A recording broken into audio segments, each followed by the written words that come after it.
Hit it, hit it.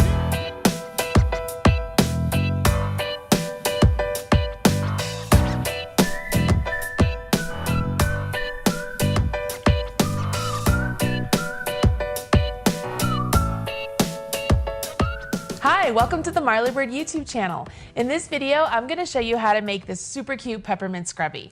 This is perfect for men and women, boys and girls. Great for the holiday season. Imagine attaching this maybe to a little jar of soft soap and giving it to a little kid, and they can use this in the tub to wash their body. You could make this in any color. There's a variety of colors of the Red Heart Scrubby yarn. As a matter of fact, I'm going to make mine today out of the blue and white colors because it'll match my mom's kitchen perfectly, and I'm going to give it to her as a present to say thank you for allowing me to use her house as the backdrop for all of my holiday videos. This pattern is a free pattern available over at redheart.com. The video link, or the video notes down there, has the link, so go ahead and click on that. Get your materials and get your pattern. Join me back here, and I'm going to show you how to make this super quick peppermint scrubby.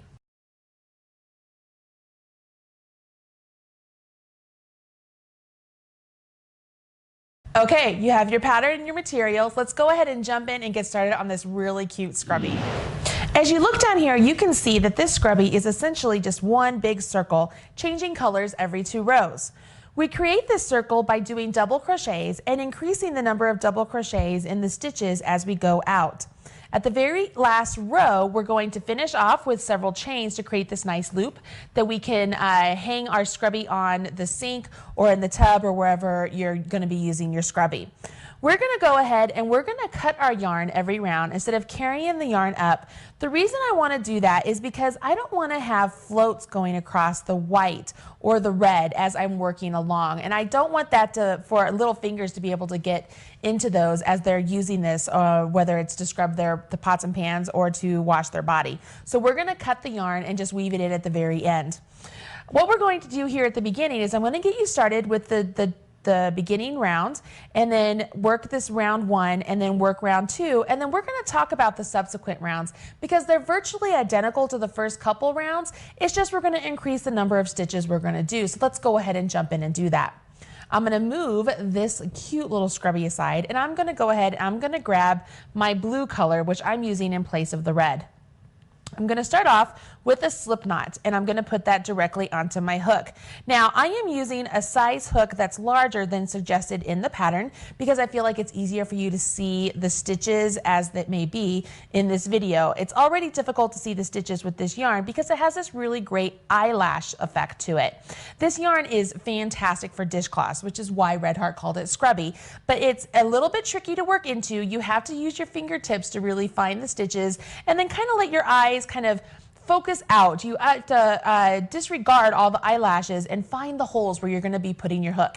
It's really not as difficult as it sounds once you get going, but it's hard to show you on camera. So I'll talk you through as best I can. Once I have my slip knot on my hook, I can go ahead and I can begin with my chain 4. 1, 2, 3, 4. And then I'm going to join with the slip knot into the very first chain. Now already it looks like a hot mess, right? It's hard to get in to find where that stitch is.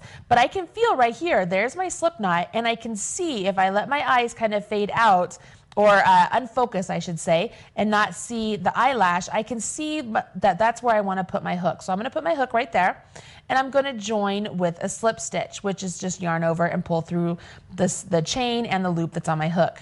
What I have here is I actually have a ring. I have a ring right there. My finger, I'm trying to put my finger through it. Can you see? There we are. So I have a ring that I'm going to begin working into. So with round 1, it says with color A, which is what I'm using, I'm going to chain 3. So 1, 2, 3. And that counts as a double crochet. What I like to do is use these stitch markers and put those where I know the last chain of my beginning chain is, because I know that that's what I'm going to be working into when I come back and finish the round. So I'm putting my marker into the 3rd chain I just created, and I know that that is the chain that's right behind the loop that's on my hook. So I've put my marker into the 3rd chain, and I'm going to go ahead and I'm going to work 11 more double crochets into my ring. So you can see I'm putting my hook directly into that whole ring, that big space. And I'm going to go ahead, I'm going to do 11 double crochets. So there's 1, 2, You don't want to see me count 11 double crochets, do you? Go ahead and finish your 11 double crochets. Join me back here and I'm going to show you how to finish off the end of round 1 changing to color 2, okay?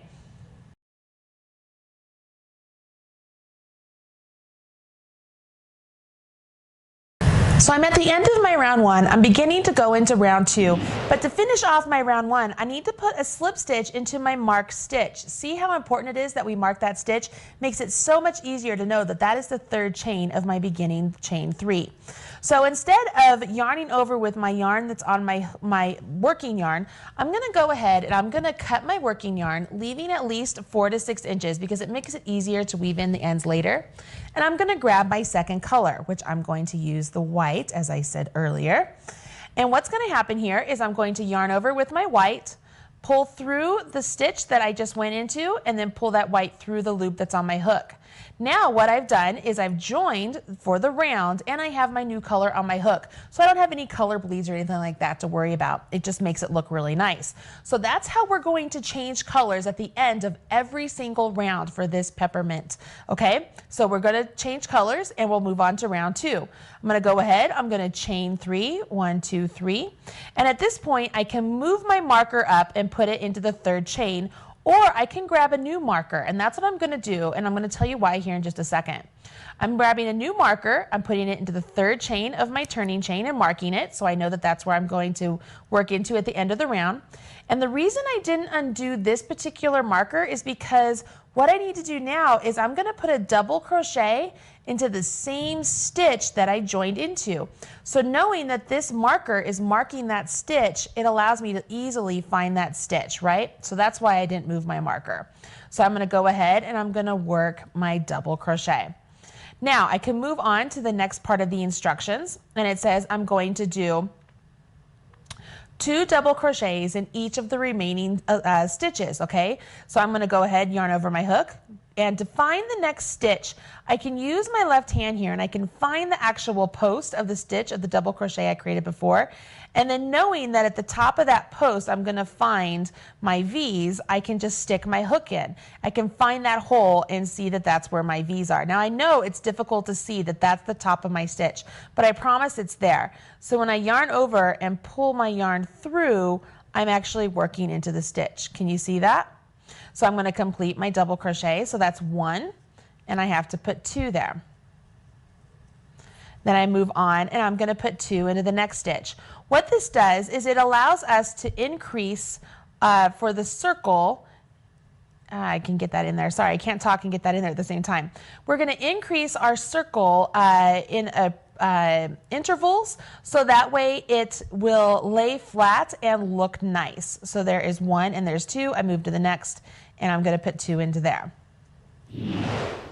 Go ahead and finish this round putting 2 double crochets into each stitch that you created on this round. You're going to finish off and you'll have 24 double crochets. At the end of the round, before you join with a slip stitch to your marked stitch, make sure you're joining with your new color, okay? Because we want to make sure our new color is ready for our next round.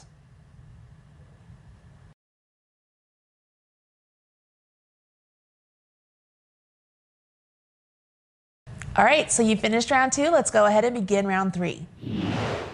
As you look down here, you can see I've gone ahead and I've joined with my slip stitch, and I went ahead and I changed to my new color just like you should have. So we're beginning round 3.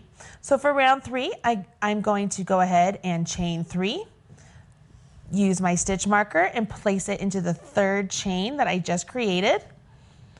And I'm going to increase in intervals on this round as well. So I'm going to begin by putting a double crochet into the same stitch that I joined into. And I left my marker there yet again so I could see where that was.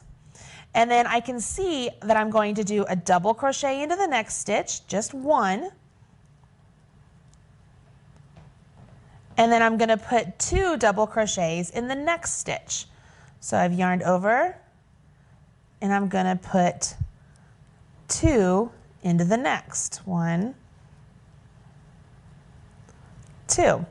Now what this does is when I repeat this a total of 11 times, it makes it so that way my circle is going to lay flat.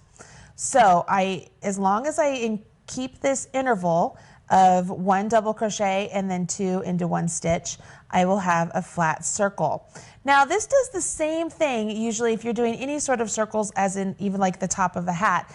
But for this particular pattern, she changes it up after this round. So I'm going to set my sample aside and we're going to pull in the pattern. And I want to show you that we've done round 1, round 2, round 3, and round 4, we're able to complete this circle, but we aren't going to increase with just 12 stitches.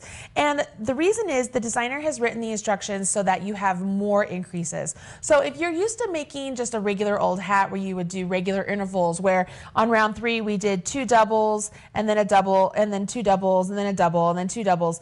On round 4, you typically would think we would have just a double crochet next to each of the 2 doubles, which is not the case. Round 4, if we read through it, it says that you begin with your chain 3, and then you have a double crochet in the same stitch, and then 2 double crochets in the next stitch. So right there we have 4 double crochets, right? And then it says double crochet in the next stitch, so there's 1, 2 double crochets in the next stitch, so there's 2 more, and double crochet in the next stitch, so there's 4.